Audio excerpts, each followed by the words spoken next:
नमस्कार। बजट के एक दिन पहले हमारी वित्त मंत्री निर्मला सीतारमण ने संसद में आर्थिक समीक्षा पेश किया।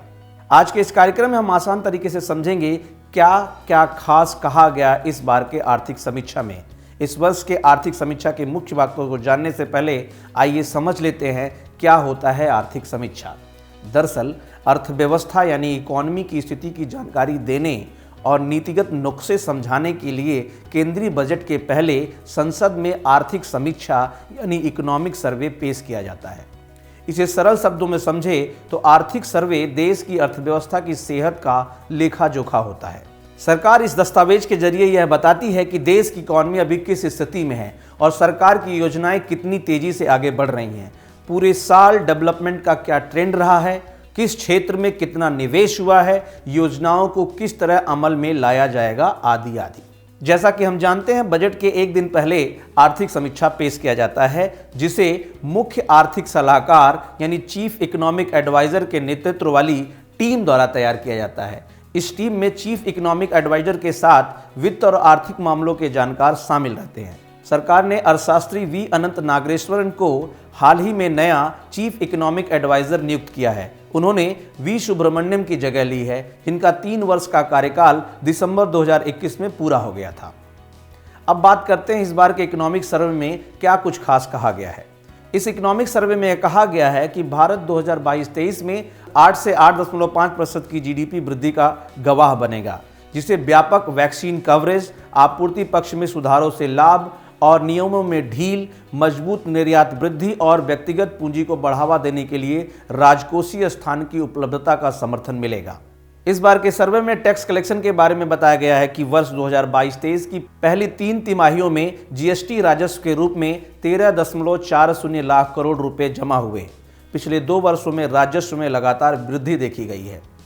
अगर राजकोषीय घाटे की बात की जाए तो इस बार के आर्थिक सर्वेक्षण में कहा गया है कि सरकार 6.4% के राजकोषीय घाटे को पूरा करने के लिए प्रयास कर रही है। साथ ही अप्रैल से नवंबर 2022 तक सकल कर राजस्व में 15.5% की वृद्धि भी दर्ज की गई है। यहीं आपको बताते चले, सरकार के राजकोषीय घाटे को निकालने के लिए सरकार के कुल खर्च में से सरकार के कुल आय को घटा दिया जाता है, लेकिन इसमें सरकार की बाजार से उधारी और अन्य देयताओं को शामिल नहीं किया जाता है। इस बार के इकोनॉमिक सर्वे में पूंजीगत व्यय को लेकर अच्छी बात कही गई है। इसमें बताया गया है कि वित्त वर्ष 2022-23 के दौरान पूंजीगत व्यय में 35.4% की भारी बढ़ोतरी देखी गई है, जिसमें से अप्रैल दिसंबर की अवधि में लगभग 67% खर्च किया भी जा चुका है। यहीं आपको बताते चले कि पूंजीगत खर्च सरकार का बेहतर खर्च माना जाता है, क्योंकि इससे सरकार की देयता समाप्त होती है और संपत्ति यानी एसेट का निर्माण भी होता है। इस बार के आर्थिक समीक्षा में डिजिटल इंफ्रास्ट्रक्चर की बात की गई है। डिजिटल अवसंरचना की उपलब्धता और प्रसार से आर्थिक वृद्धि में महत्वपूर्ण रूप से योगदान मिलेगा।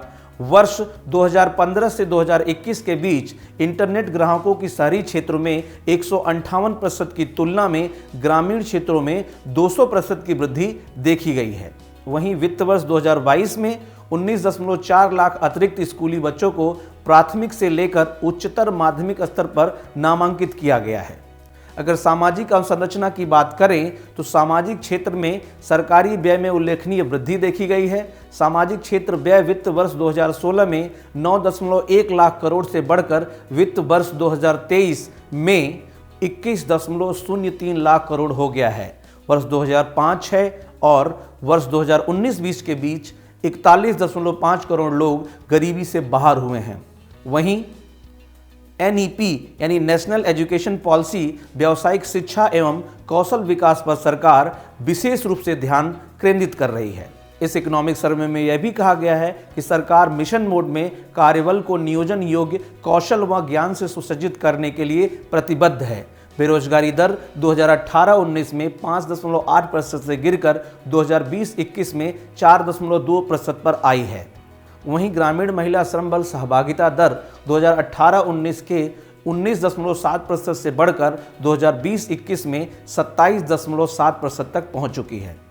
अगर हम इस इकोनॉमिक सर्वे में आयुष्मान भारत को लेकर क्या कहा गया है ये जानना चाहें तो आयुष्मान भारत योजना के अंतर्गत 4 जनवरी 2023 तक लगभग 22 करोड़ लाभार्थियों का सत्यापन किया गया और आयुष्मान भारत स्वास्थ्य एवं कल्याण केंद्रों में 135 करोड़ से अधिक लोगों का आगमन दर्ज हुआ है। आर्थिक समीक्षा 2022-23 के अनुसार राष्ट्रीय कोविड-19 टीकाकरण कार्यक्रम ने अनुसंधान और विकास तथा लॉजिस्टिक चुनौतियों पर नियंत्रण पाते हुए अपना लक्ष्य प्राप्त किया। साथ ही कार्यक्रम के तहत 6 जनवरी 2023 तक 220 करोड़ से अधिक कोविड टीके लगाए गए। अब समझते हैं सेवा क्षेत्र के बारे में इस बार के इकोनॉमिक सर्वे में क्या कहा गया है। आर्थिक समीक्षा 2022-23 के अनुसार सेवा क्षेत्र की वृद्धि दर वित्त वर्ष 2022 में 8.4% रही। साथ ही सेवा क्षेत्र की वृद्धि दर वित्त वर्ष 2023 में 9.1% रहने की आशा भी व्यक्त की गई है। सेवा क्षेत्र में 7.1 अरब अमेरिकी डॉलर का FDI इक्विटी प्रवाह भी इस वर्ष हुआ है। वहीं इस बार के आर्थिक समीक्षा के अनुसार भारत पिछले दशक में औसतन वार्षिक वन क्षेत्र में वृद्धि में तीसरे स्थान पर रहा। भारत में 75 रामसर स्थल के साथ मैंग्रोव क्षेत्रों में 364 वर्ग किलोमीटर की बढ़ोतरी दर्ज हुई है। अब समझते हैं इस बार के आर्थिक समीक्षा में कृषि व खाद्य प्रबंधन को लेकर क्या कहा गया है।